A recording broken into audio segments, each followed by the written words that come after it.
Hi English with Ali sir. आज जो हम डिस्कस कर रहे हैं टॉपिक वो है सेंटेंसेस और सेंटेंसेस कौन सी काइंड्स है। सेंटेंस क्या होता है? सेंटेंस ग्रुप ऑफ वर्ड्स होता है जिसका कोई कोई ना कोई सीक्वेंस होगा, कोई ना कोई तरतीब होगी। अगर हम सीक्वेंस के साथ कुछ वर्ड्स लेते हैं तो हम उसको सेंटेंस कहते हैं, जिसका कोई मीनिंग होगा।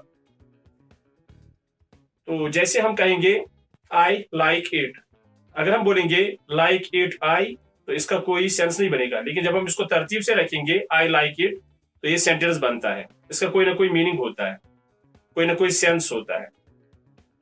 अगर कुछ वर्ड्स का सेंस हो, मुकम्मल सेंटेंस नहीं हो, तो वो फ्रेज होता है। हम इस वक्त डिस्कस करेंगे सिर्फ सेंटेंस को। सेंटेंस की किस्में कितनी होती हैं? बेसिक सेंटेंस जो आम सेंटेंस होता है जिसमें कोई क्वेश्चन मार्क या एक्सक्लेमेटरी मार्क नहीं होता, वो सेंटेंस होता है डिक्लेरेटिव सेंटेंस। इसको डिक्लेरेटिव सेंटेंस क्यों कहते हैं सिंपल सेंटेंस को? क्योंकि ये डिक्लेयर करता है कोई चीज। जैसे मैं कहूंगा I have a coat, you are a good person, they are going to market, I am feeling well, you feel tired, you are a good person, she's an honest person, she likes oranges, I like you, I like your spirit, you are a fabulous person, she is incredible, I like this house, you have a good car। ये सारे sentences जो है ये declarative sentence है। Declarative sentence जो है इसमें दो काइंड्स फिर हो जाते हैं। एक होता है सिंपल सेंटेंस जो पॉजिटिव होता है, एक होता है नेगेटिव सेंटेंस। डिक्लेरेटिव सेंटेंस को असर्टिव सेंटेंस भी कहते हैं।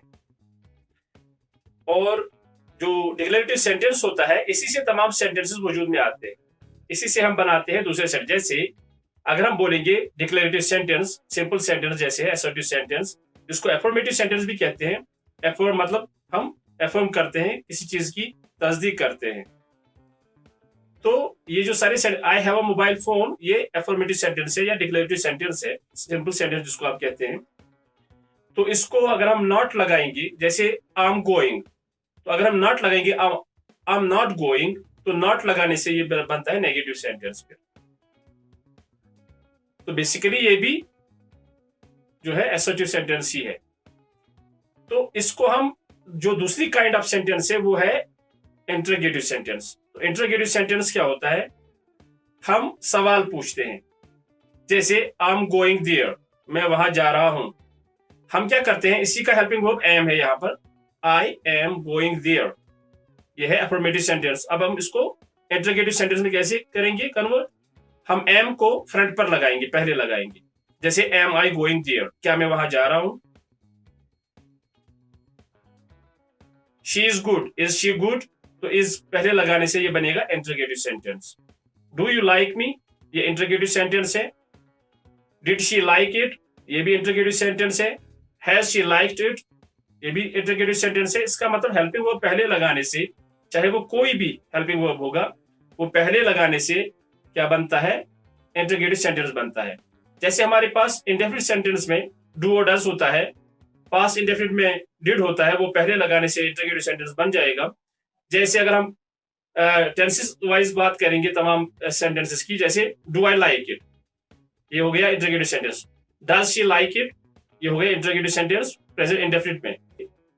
यू लाइक मैंगोज, तो इसका इंटरोगेटिव बनेगा। इसमें हेल्पिंग वर्ब दिख नहीं रहा है, तो चूंकि हमें याद रखना होगा, ये प्रॉब्लम होती है सिर्फ प्रेजेंट इंडेफिनिट और पास्ट इंडेफिनिट में। बाकी में तो सिंपल सेंटेंस में जो है हेल्पिंग वर्ब दिखता है, इन दोनों में नहीं दिखता, इसीलिए हमें याद रखना पड़ता है।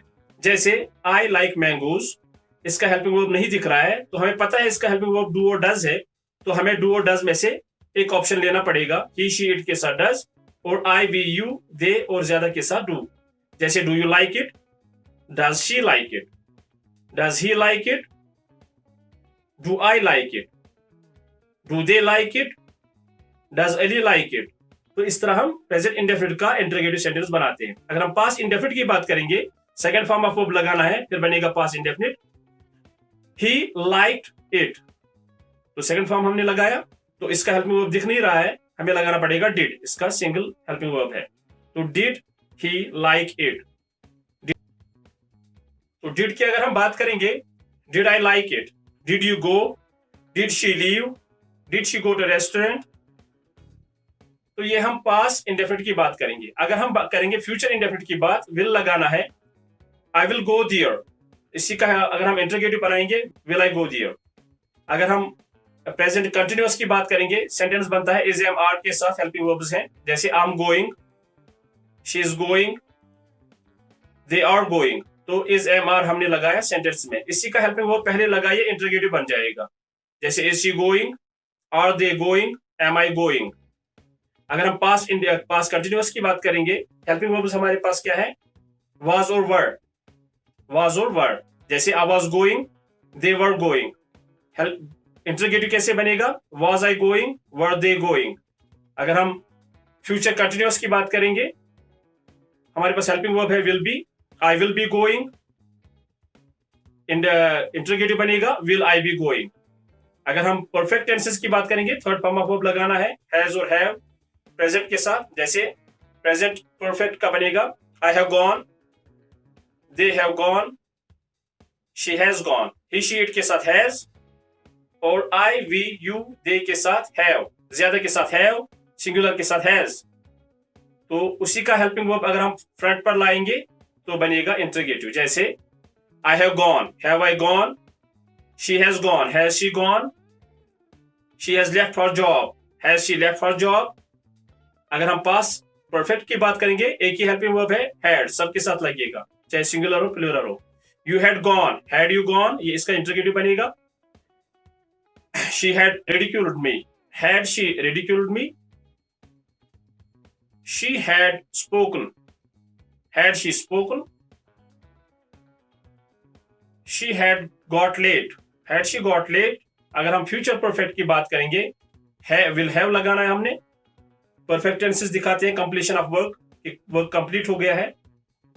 I will have gone there, I will have gone there, will have लगाना है हमने फ्यूचर परफेक्ट के लिए। I will have gone there, she will have gone there, he will have completed his work, she will have finished her work.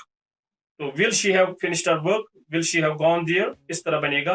will को जो है front पर लाने से और दरमियान में सब्जेक्ट और उसके बाद have लगाने से हमें इंटरोगेटिव बनते हैं। ये हो गया सेकंड फॉर्म ऑफ सेंटेंस।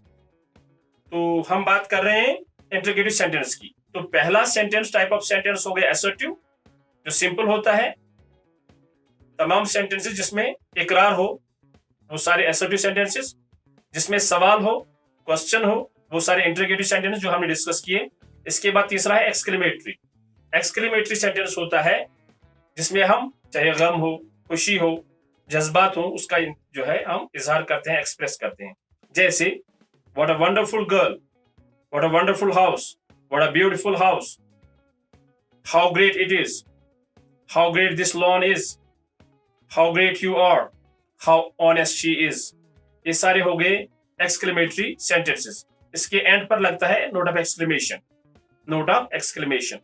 और सबसे आखिरी टाइप ऑफ सेंटेंस हमारे पास जो है वो है हमारे पास जो है इंपरेटिव सेंटेंस, जिसमें हम ऑर्डर देते हैं या एडवाइस या सजेशन देते हैं। जैसे will you shut up, can you go there, shut the door, stand up, sit down, shut up your mouth, zip up your mouth, come on, go there, be seated, don't do that, come along with me, let's have a party। So like these sentences, these are all imperative sentences। अगर कोई एक single word भी होगा, कैसा भी sentence होगा जो जज्बात का इजहार करे, तो आप उसके आगे नोट ऑफ एक्सक्लेमेशन लगाते हैं। अगर इंपरेटिव होगा तो आप फुल स्टॉप ही लगाते हैं। तो सिंपल सेंटेंस के आगे फुल स्टॉप, इंटरोगेटिव सेंटेंस के आगे क्वेश्चन मार्क, और जो है एक्सक्लेमेटरी मार्क लगता है एक्सक्लेमेटरी सेंटेंस के बाद, जिसमें जज्बात का इजहार हो। और अगर इंपरेटिव सेंटेंस होगा, एडवाइस होगा, सजेशन होगा, तो इन सब के बाद ये ऑर्डर होगा, इन सब के बाद लगता है full stop. Thank you for watching video.